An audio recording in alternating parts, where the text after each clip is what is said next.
really happy to welcome Sejal formally to this platform.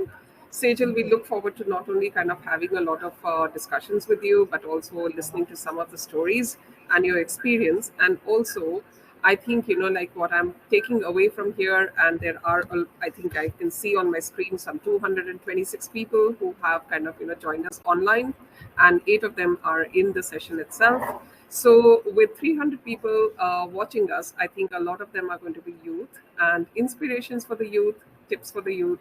I think those are things that I would look forward to. So, Sejal, my first question to you is that, like we talk about environment, we talk about livelihood, we talk about nature, conservation. And the first word that comes to my mind is habitat disturbance. Human presence, noise, activities. These are just, a part of ecotourism. And I was just wondering, how does it disturb wildlife and affect their behavior, maybe breeding patterns and overall well-being? And how is it that ecotourism somehow kind of, balances everything out? That's a loaded question. Thank you. Thank you very much, first of all, for inviting me here. It's a pleasure. And what I'd like to do today is, yes, indeed, I'll try and answer your questions to the best of my ability, but I'll also try and illustrate this with a real example. So that you can actually see, everything that I'm saying live rather than just listening to somebody. So, ecotourism is a double-edged sword, as we all know, because tourism itself can be a very beneficial thing, both in terms of, raising awareness, education, generating income, all of those things. But if it's not managed well, then it can indeed be quite destructive. And we've seen both sides of the coin in India. Where you've seen, well-managed, good tourism, which benefits communities, benefits wildlife.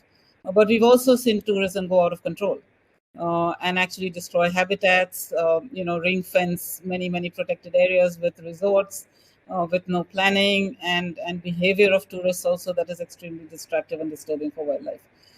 So like many other things, it depends on how it's practiced. By itself, tourism or ecotourism is not necessarily a bad thing. But if it's not practiced well, yes, definitely it's going to be destructive. So the whole challenge and the whole the management of tourism is key. And given the pressures in India, it's imperative for us to try and find models that work, because otherwise the kind of tourism that we're seeing in our natural areas is definitely not going to be sustainable in the long term. So as we all know, India does have lots of pockets of wilderness areas which may or may not be entirely owned by the government. And the story that I'm going to tell you is of one such area, which is actually a privately owned forest, where we decided to set up not really an ecotourism initiative, but actually a rewilding initiative. So the premise really was, how do we bring nature back?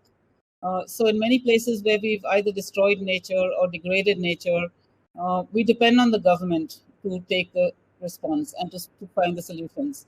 What we decided to do here, and this is where I want to also talk to the youth in this audience, is we decided to take the matter into our own hands and not wait for somebody else to solve the problem. Many problems that seem unsurmountable, when you actually break them down and you start taking action, they will, you will find the solutions will emerge. And in a way, the pathway will show itself. And this was one such initiative. We didn't really know where we were going to end up. We didn't really know what pathway we would take, but we embarked on the journey anyway. And it's been a remarkable journey, which I just wanted to also share with you, and then maybe have a discussion on how individuals can make a difference, how youth can make a difference, and what you can do to, for our planet and for the future of the next generations. So I think, popular ecotourism sites that I have observed, they become very overcrowded, putting pressures on, ecosystems that are already fragile and delicate and crumbling. So again, my question is, like wonderment of how you could kind of, bring that forest, back into what it is today. I think, I'd like to hear that. So I think the main issue with tourism today in many countries, in India in particular, is how do you regulate it? So it's all about regulation. It's regulation of numbers. It's regulation of behavior. It's the zoning of how you manage the area. It's where you allow what, where things can recover, where you can actually go and see things. So we did this, we have a very small site, but we actually did this in exactly this way. We didn't close the whole area. We didn't open the whole area. We actually tried to find a way in which we can zone it so that certain areas can be enjoyed by tourists, certain areas can be used by communities, certain areas can be set aside just for recovery and restoration, certain areas can be left aside for wildlife. And if you find a way to actually balance all these requirements, then you will find the site that is actually providing benefits to multiple people. I'll give you a small example. So, in our site, we have maybe 8 or 9 walking trails. And what we found is that the same trail is used by multiple users. So on the same trail, in a few hours, you will find, a group of tourists walking by. You will find a villager using it to collect grass. You will find a leopard strolling by on the trail. You will find some cows grazing. You will then find some deer walking by. So in a way, everybody is coexisting in a relatively crowded space. But as long as everybody has their space and you're not actually actively disturbing each other, you'll find that there is a rather beautiful kind of a coexistence that is going on even in small places. And in larger places, this is happening all the time. So the question is about regulating access, behavior, and then sharing space. Because in a country like ours, we've got to learn to share space. We are never going to have exclusive spaces or large exclusive spaces for wildlife like you have in many other countries like parts of East Africa.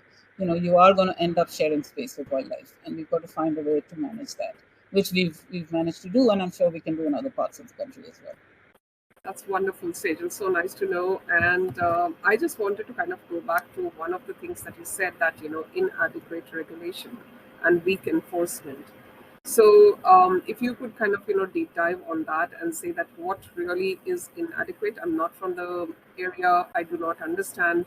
So if you could kind of, tell us what really is weak and how can we as citizens bring about this positive change, either through advocacy or through like looking at some of the gaps that are there. So, in most places we do have regulations. So most of our national parks and protected areas have some sort of regulation on the number of vehicles that can go inside per day. They have now a regulation on the number of people who can go inside a day. So to some extent, there is that level of regulation. What is more disturbing is that there is no regulation, for example, on land use around a protected area and land use change around a protected area. So you will find that many of these areas, Corbett is a prime example. I'm in Kanha right now, which is turning out to be another example, where land use, simply changes dramatically, whether it is resorts or buildings or infrastructure or roads that come up around these protected areas and basically to cater to tourists. And this completely changes the nature of the landscape. And if the animals are not able to move around, if they're not able to come out, use corridors, access other areas, move into forests outside protected areas, then we are going to have a problem, both in terms of conflict and in terms of long-term survival of these species. So regulation is not just about numbers of people visiting or the behavior of people. It's also about the way you manage the land around these sites. And that is where I think the biggest problem lies in terms of, and again, we do have regulations. We do have, eco-sensitive zones. We do have buffer zones. We do have laws around people who can and cannot buy land in many of these areas, but most of this is flouted, unfortunately, and it's pretty much a free-for-all right now. So that's the major problem. Sure. That's a grim situation, but that is, food for thought. And with that, I kind of, move on to my next question, and which is that, tourism can affect local cultures, traditions, and even social structures. I mean, one of the things that you can look at is, if you've been to Leh Ladakh, what it was earlier, about like 20 years back, it's very different right now. So this leads to, social fabric being disintegrated, negative impacts on the community cohesion, and also sometimes indigenous rights of people living in these areas. So what is your opinion about specifically indigenous rights and the impact on communities there? So obviously this is a major area of concern, and I do remember, many years ago when we had first started talking about, community-based tourism in Uttarakhand. We were talking about setting up homestays, about tourists coming and living with the communities in the villages, learning about their way of life, and this was supposed to be a very low impact, gentle form of tourism rather than the high impact tourism. But there was at that time a deep resistance. Some communities were okay to embrace the change, but there were other communities who basically did not want that. They did not want their cultures to be impacted. They did not want people from outside coming and living in their villages or interacting with their people. So there was a very mixed kind of a reaction to the idea of tourism, kind of intruding in a way into your way of life. Um, Today it's everywhere, all right, and we've seen cultures changing. We've seen lots of impacts on local communities. You go to Ladakh today, and it's hard to find a local dish, but you can find Jain thalis, Yes. all over Ladakh, and that's a response. That's an economic response, uh, and to some extent, I would say it's two ways, right? It works both ways. In many cases, the communities themselves have welcomed the income that's generated from tourism, right? So you can't only say that this has been foisted upon people. People have made choices. In Ladakh, I remember again 20, 25 years ago, there were no hotels. It was all homestays. It was a very different kind of tourism. Today, you have everything, and Leh has become like any other chaotic, crazy Indian city. Um, and you can't only blame that on the tourists, right? To some extent, people are responding to what tourists want. On the other hand, you could actually push back. You could actually push back and say, we will only do a different kind of tourism. We will not do mass tourism. We don't want large numbers of people. But unfortunately, human nature being what it is, um, everybody wants to benefit from the boom of tourism. And therefore, this has led to changes which now people are ruining. And now people are kind of saying this is too much and we've gone too far. It's very hard to turn back the clock. We still have places in India, like Arunachal, where tourism is just starting. We still have the opportunity to create a different kind of tourism, for example, in the Northeast. Uh, I fear, however, from what I'm seeing, is that it's unfortunately, we are still again seeing the big hotels coming in. We are seeing hotels with heated swimming pools. We don't need all that in the mountains. But yeah, it's a struggle. It's a struggle, and one of the things we're trying to do with the demonstration of these smaller, low impact models to show that actually you can make a good income, and you can actually have equally good income from low impact, small scale tourism as you do from mass tourism. And that's the message that we need to get across, because in the end, it is about money. So we have to find low impact models that pay. So that's very interesting, Sejal, to kind of talk about, low impact models. And, I think I did hear you say early on that Jabarkhet is one of those models where you kind of, demonstrated that. So would you want to kind of, dig a little deeper into that and share your thoughts on that? Yeah, I wish we could see the presentation, because I would have loved to take you on that journey with us through Jabarkhet. Um, so Jabarkhet started as a germ of an idea. When I came back to Missouri after many years overseas, and I saw the degradation of the town and of the surrounding areas, and felt that I needed to do something to show the change. It did not start as an ecotourism model, as I said. It started as a rewilding model, and we worked with the local communities to create a model where we could give the forest a break and actually start bringing nature back. That was the original idea. However, we also understood that people use the area, and we needed to find a way for them to benefit from it. And only if people benefit from reforestation or rewilding are they going to really be stakeholders in the process. So that's how we started the model. And so initially, we did figure out that we had to find some way for nature and nature conservation to pay back and to pay for itself. And that's where the idea of the ecotourism started. But it's a really very low impact form of tourism. We've trained local nature guides. People from the surrounding villages have become expert guides and birders. We have 8 or 9 walking trails. We have no infrastructure or very little infrastructure. And essentially, the model is that we take people on nature walks. That's it. All we do is we invite people to join us and go with our team to learn about nature. um, when I started this whole initiative, people kind of dismissed it and said, unless you have accommodation, unless you have food, unless you have all the stuff that tourists need, this is not going to work. Nobody's going to come and pay you to go for a walk, because people can walk anywhere, in the hills. You can walk, there are trails everywhere. Why will they pay you to come for a walk? But surprisingly enough, it worked. And within 3 or 4 years, we actually started to generate enough income to pay for the reserve, to pay the salaries. We broke even, and post COVID, we are starting to actually build up a small corpus which we can show to people to say that actually low impact tourism does pay, and you can, a forest can actually pay for itself without you having to convert it into something else. And the main purpose of Jabarkhet really is to show communities and other people who own forests, and there are many of these in the mountains, to show them that conserving a forest also pays. And you don't have to actually convert a forest to get it to pay. And that's the fundamental premise around which we're operating. Sure. So I think that's very interesting, and I'm kind of taking some time to digest all of that. But again, I'd like to kind of go back to what you talked about, involving the local community. And I think what I heard you say is most about, like it's a systemic design that an approach that you took. So you talked about, local community, you talked about, keeping the forest as it is, and then kind of, showing that low impact also kind of works. So any plans to kind of, maybe expand it to some other place and replicate this model? Yeah.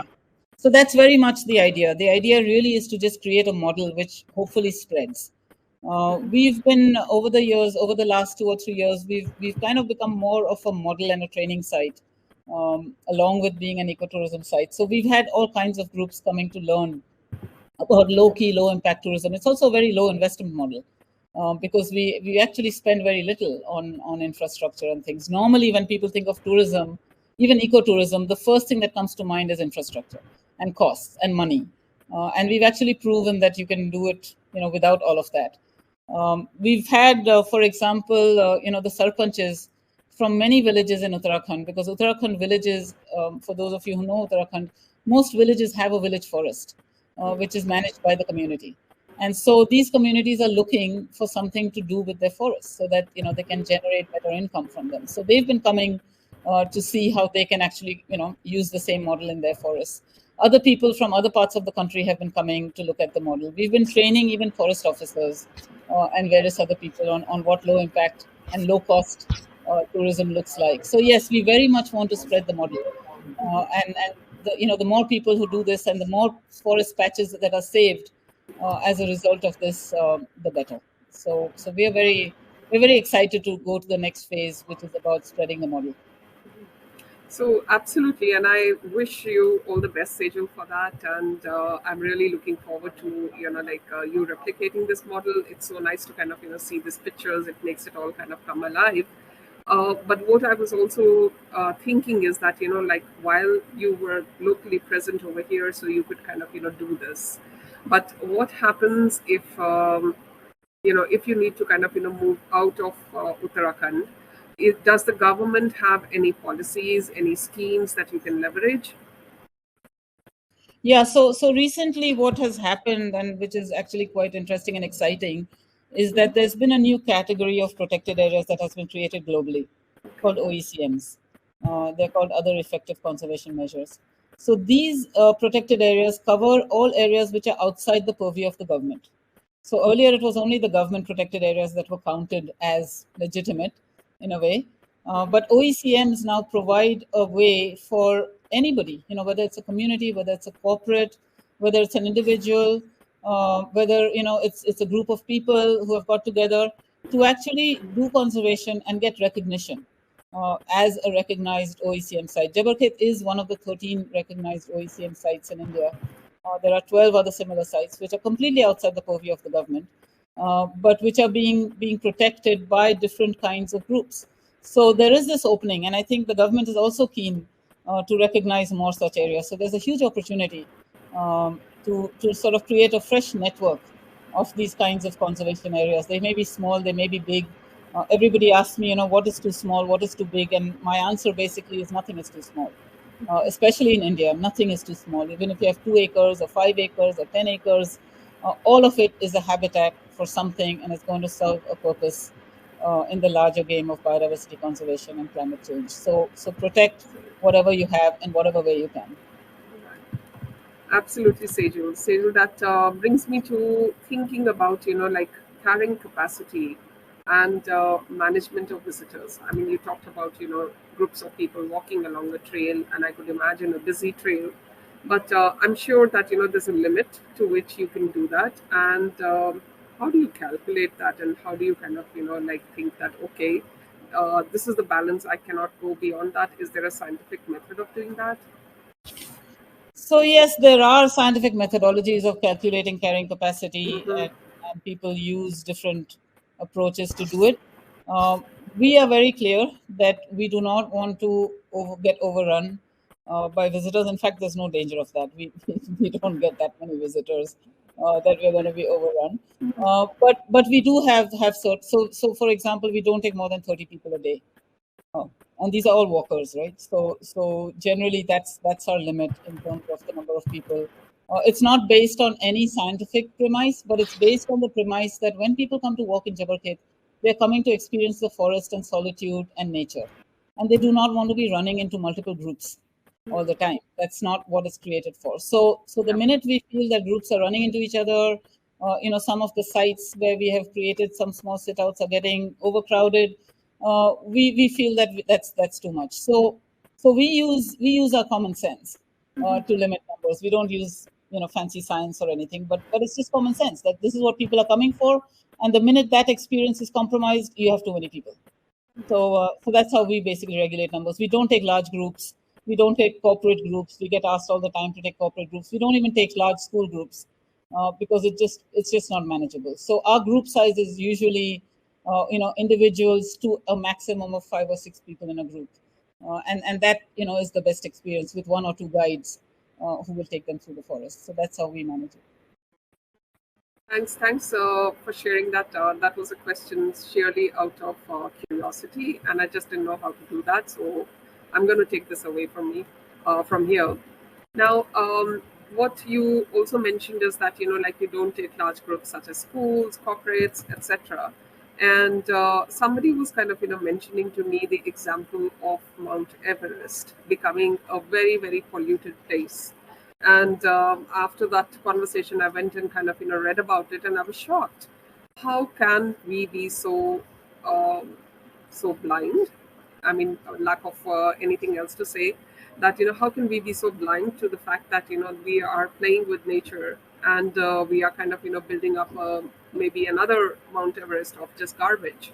So what would you kind of like say are perhaps certain tips and certain things that people should kind of look after, because finally it's also about citizen responsibility and behavioral kind of a change. How do we kind of bring that out? Any tips? Yeah, so that's a good question, and again, I'll take the Jabarkhet example. When we started, the area was neglected, and the owners were living in Bombay, and it was basically an open access place. And we probably removed about 800 kilos of garbage from this one hillside. When we started, it was just covered in generations, almost years of trash, but nobody had ever bothered. People had just kept adding to the mountains of garbage there. And these were just basically picnickers and people who come to have a good time and sit down and smash their beer bottles and leave their chip packets and years and years and years of it. So when we started, we cleaned it up. It took a long time and a lot of effort. And then when we started these walks, the first thing that people said to me and said, "You will never be able to keep this clean, because Indians are inherently going to throw stuff." You see this all over India. You see, it's really hard to keep anything clean, and you are going to be inundated in trash. And I said, okay, well, we'll see. We'll see what to do about it. believe it or not, we have not had a single problem with trash. Zero. Absolutely zero. And people have come to me and said, and especially foreigners, that this is the cleanest place we've ever been to in India. This is the only place we've seen there's not a speck of trash or garbage anywhere. How do you do it? And I myself am surprised at this, but it's very simple because our guides, and these are just young boys from the village who've been trained, but they love the place and they care for it, and it shows. And when they orient the tourist even before the walk, they explain all this, and they explain, the problem of garbage, and how we struggle to keep it clean, and why, we shouldn't do it. And frankly, nobody does it. If you explain it nicely and you tell people, everybody follows the rules. So it's not like Indians don't follow rules. They do follow rules. It's how it's communicated. So it's all in the communication. And we've managed to do this, very, very easily, surprisingly. And therefore, it should be possible for everyone to do it. I don't understand why we can't do more of it. Yeah, Sejal, I think, I fully agree with you that sometimes it's, all about communication, and that kind of, talked about responsibility, which is on the tourist side of things. Now, many a times I do kind of, cannot help but observe that, trash that is piled out of restaurants, tourism, is an industry. It has its own industrial waste. And I'm trying to draw a parallel between this and the plastic manufacturers. So they have something called EPR, which is basically, talking about extended producer responsibility. So are there any such rules, or, any kind of a regulation that regulates the tourism, or the person who's actually opening the ecotourism, to say that, you have this guideline and you will not be kind of, violating it, whether it is an overload of people, or kind of, messing up with the delicate balance that we have in the ecosystem, or kind of, messing up with biodiversity, anything of that kind? Just a curious question. Yeah, I mean, so the thing is, again, there are regulations on this. For new hotels opening up, for resorts opening up, they're supposed to have a plan. They're supposed to have a waste management plan. They're supposed to have a water management plan. They're supposed to have all of this, right, before you're even given a license to operate. And that's how it should be. It should be right at that level to say that your license will be revoked if you don't follow these basic regulations on waste management, etc. But again, there's a regulation and there's a practice, and nobody follows it. And unfortunately, it's sheer greed that drives people to not follow these simple basic regulations. So for example, I also live in a tourist town. So I live in Mussoorie, which is a very high footfall tourist town. And I'm also involved in solid waste management in Mussoorie, where a group of us have set up an NGO to manage the town's waste, which should not be our job, but we are still doing it because we believe that someone's got to really take this seriously. And two things. One is that the reason why it happens is because your tourism industry is too scared to push back and tell the tourist that, sorry, you can't throw that bottle there, or sorry, you must recycle that bottle or bring it back or whatever, because they just somehow feel that this is going to impinge on their business. Now, if one guy doesn't do it, the rest don't do it. Or if one guy does it and the others don't, he says, why should I use plastic or paper bags or cloth bags when everybody else is using plastic bags and they're doing better business than me? So it's a double-edged sword. It's the tourist has to also change their behavior, and the tourism providers have to push back. And the government has to have teeth in their regulations. So unless all of this is working together, and manufacturers need to take the EPR seriously. So all of this needs to work in tandem. One of it working and the other stuff not working is not going to happen. So unless we actually manage to get to join all these dots, tourism behavior, tourism support provider behavior, government regulation, and manufacturing, we are going to, and I will say this, even on this platform, we are going to drown in our own garbage. I mean, people are just starting to consume in India. Consumption is just starting. Imagine when everybody starts consuming at 10 times the level that we do now, and we don't have these regulations in place, we don't have systems in place, we are not going to be able to cope with the amount of garbage that we are going to generate. So it is a very serious problem that needs really hard thinking in terms of how we're going to. And one the only way to do it in a way is to reduce, because recycling and all that is fine, but unless you actually reduce the amount of plastic that you use, it's going to be very hard to manage it. Absolutely, Sejal. It's a very grim thought. And it leads me to my next question for you is that eventually, at the end of the day, it's the citizens' responsibility to also be practicing what would kind of lead to maybe sustainable practices. And on the other hand, we have like carbon neutrality, which India is kind of trying to work towards. So, any thoughts on how do you kind of go about educating, making the public aware, and does Jabarkhet kind of do anything in that direction? So, Jabarkhet is simply, it's a nature immersion thing. We just want people to love nature, to believe in nature, and to want to conserve it, and to fight back if they see nature being destroyed. So we are trying to cultivate that kind of an ethos in people who visit Jabarkhet. At the same time, we're also trying to generate sustainable livelihoods and income for people who depend on these forests, so that they believe in conserving the forest as well. And that's happening too. I mean, the local community is benefiting, whether it's the taxi drivers, the dhaba owners, the homestay owners, everybody's benefiting from it. So you're trying to create this microcosm which says that nature pays. Conserving nature pays, and conserving nature is important for future generations. So we are in a very small way trying to spread this message.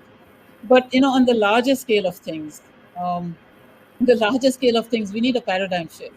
And unless there's a major paradigm shift in the way we see development, in the way we see consumption, uh, these are just small, these are drops in the ocean, which will pave the way. But at the end of the way, it's our governments, and by our governments I mean global governments, not just India. Globally, governments have to see that this path of development and consumption that we're on is self-destructive, and something has to really change in a big way. We have all these global treaties, but again, they're on paper. How much of it is actually being done? Right. Absolutely. So again, I'll kind of come back to something which we talked about, and you touched upon it, which is sustainable living, and sustainable living specifically from an Indian perspective is very deeply rooted in our own traditional practices, cultural values, and also the principle of harmony. And when we say harmony, it's not human to human, but it's also human to animal and human to nature. So, since you are so closely associated with nature, what are your thoughts around it? And how do you think, India is so different from the other places? What's the kind of experience that we can offer to the world? And here I'd like to kind of remind you that there are people who've logged in from several G20 countries, and whatever we speak is going to be kind of, carried forward. So, anything that you would like to kind of, say about our own Indian perspective, which perhaps can become a best practice for the others? Yeah. So India is in many ways remarkable, and all those of us who live here know it. So I have worked in many countries. I've worked in Southeast Asia. I've worked in East Africa. I've lived and worked in the US and in the UK. So I've seen a lot of different lifestyles, um, and I've seen a lot of different ways of relating to nature across the world. Um, so, I mean, the one question that my colleagues from all over the world, the one question they always ask me is, how is it possible? How is it possible that in a country, with now the largest population in the world, you still are managing to conserve your wildlife? How does India have the largest, now 70% of the tigers in the world? How does India have 70% of the Asian elephants in the world? What is it that makes this country tick? And clearly it's not a simple answer. Generally what you would tend to see, and the general principle is that the more the poverty, the less you will see wildlife and conservation as a priority. India actually proves the opposite. We are a poor country, let's face it, but we still have values which are inexplicable. We tolerate wildlife in our backyard. We want to see wildlife. Uh, you know we we we respect nature and wildlife to an extent that it's hard to explain to somebody in words as to why. I've seen and heard people in villages who are ravaged by elephants damaging their crops, who are ravaged by tigers eating their livestock, who will still turn around to you and say, well, they have to eat as well. They have to survive as well. It's not just about us. The planet is not just about humans. uh, to hear that coming from people who are suffering is remarkable. And I honestly don't think we should take that for granted. Because to some extent we do take it for granted. We say, oh, Indians are tolerant. They will tolerate things that would not be tolerated in any other country. Uh, Other countries would and have wiped out the carnivores because of conflicts with livestock. India still tolerates it. I think that we owe it to people who live alongside wildlife to not have to suffer, to actually benefit from living next to wildlife rather than to suffer from living next to wildlife. And that is the challenge that we face going forward. We as a country have to find a way to make sure that people who live with wildlife are not the ones who pay the price. That we balance that out somehow, and that's going to be a challenge going forward. We have the wildlife, Yep. but we also have lots of people, and we need to balance that out.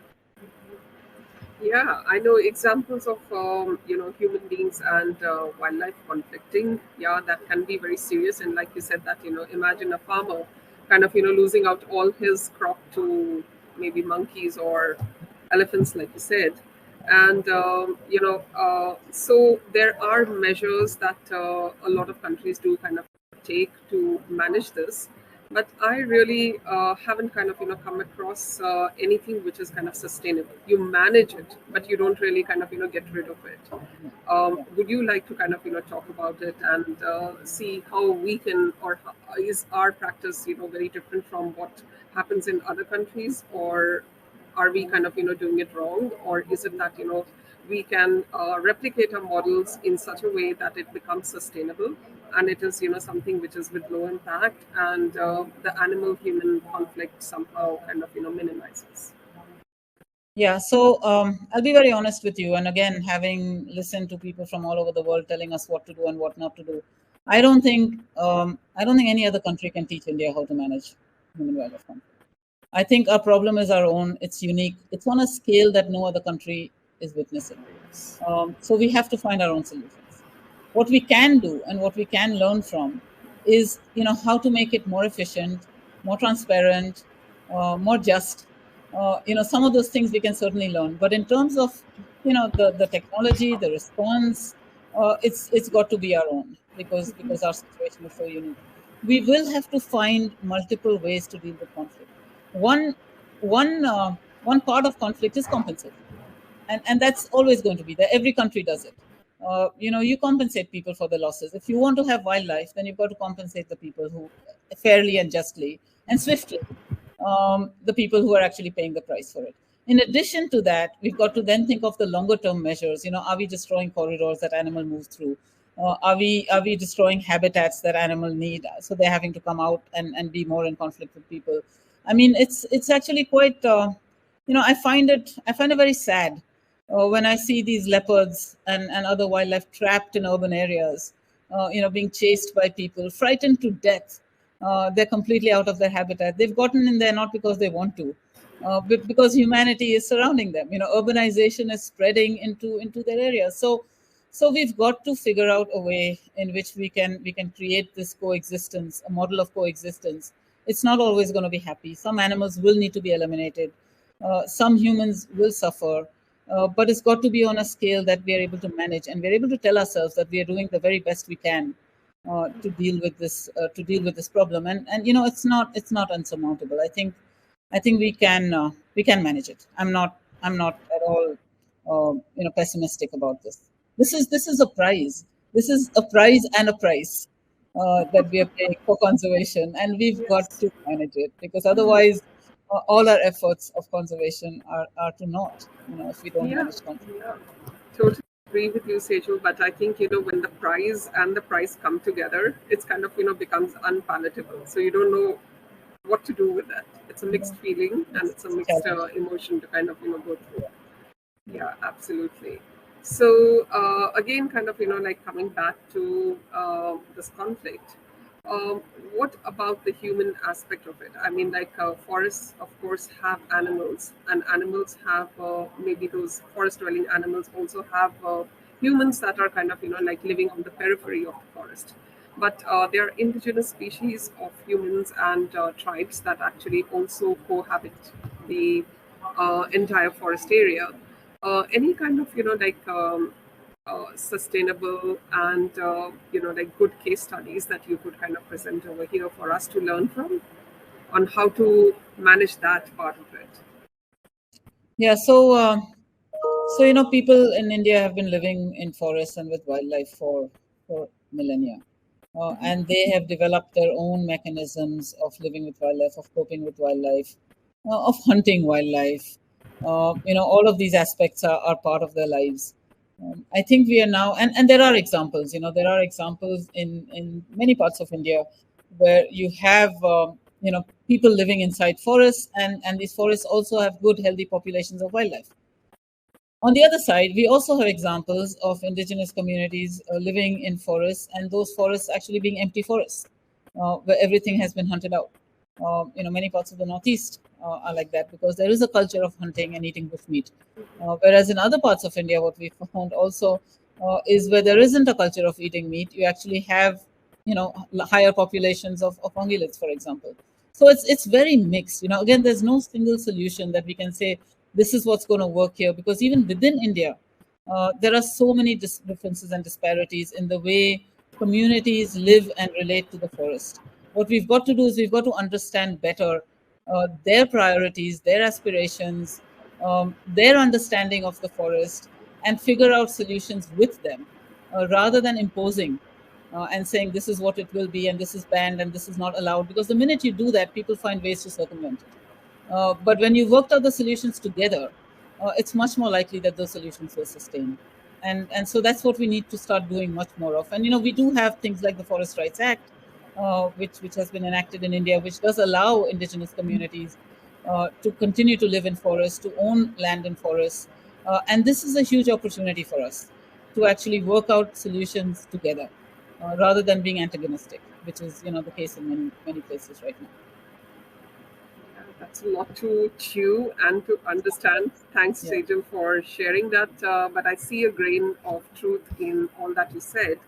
And to be able to, act that out and work on it, we need research and we need data collection. Absolutely. So, what is it that WWF does? I mean, does it actually also do data collection and research, which is an evidence that is, research and data based. So whether it is migration patterns or like what we just talked about, human wildlife conflict, how do we kind of, manage that out? Yeah, so one of the problems that we face in WWF and many other organizations, and probably the government as well, is that we lack data. We lack good long-term scientific data. So a lot of our research is time-bound, it's short-term, it's project-driven. Whereas if you look at some other countries, so the US, for example, we were just talking to our colleagues in the US, the government actually funds long-term research. On wildlife and other things. So there's a lot of long-term research that's going on, not actually done by the government, but funded by the government to have other institutions do this kind of long-term research. We have that in some areas, but in wildlife, it's still lacking. So we have pockets of data. We have data that sits and is not analyzed. We have data that sits with different organizations and it's not shared. So there are a number of problems that come up with the whole data and data management thing. We are trying, as WWF and other organizations, we are talking to each other much more about sharing data, about doing some kind of long-term joint research. Unless we do that, we are going to struggle to find scientific answers. Right. A lot of our solutions are either intuitive or based on whatever best available information is what we like to say. We keep saying that. Let's just act on the best available information. But often that best available information is not adequate. So I think that this is an area that you've picked on, which is a sore point a little bit with us, because we do feel that we need to do much better on the long-term collaborative, data-driven research We're starting to do that. For example, we're looking at conflict across the board, across India. We're looking at mining information from whatever source we can to build up these databases so that we can make informed decisions. It's really something that needs a lot more attention. Sure. So yeah, I think like when it comes to a lot of our problems that we face in the society, I think this is something that we are realizing it. Yesterday, I was moderating a session on gender equality, and the same problems were there. I mean, data being siloed, data not being shared, data not being accurate, data being captured, but captured with the wrong KPIs. So this is something that we are all kind of waking up to, and I hope that we'll make better decisions as we go along. But what I wanted to also ask you is that we are living in the age of technology, and what are the kind of technologies? I can imagine that like for example, drones would kind of help you a lot in doing surveys. But is there anything else that you would kind of say that okay, this is technology, and I'm kind of using it to bring about conservation, whether it is biodiversity or animal conservation or any other way. Just wanted to understand how does this particular sector use technology. So I think one of the things that has dramatically changed wildlife conservation and research in the last decade or more is the use of camera traps. Where we have these infrared triggered cameras which are placed all over these forests to help identify species, monitor, look at behavior. There are so many things you can do. We're discovering new species, not new species, but we're discovering species in places where we thought they didn't occur because there was no way of actually capturing them.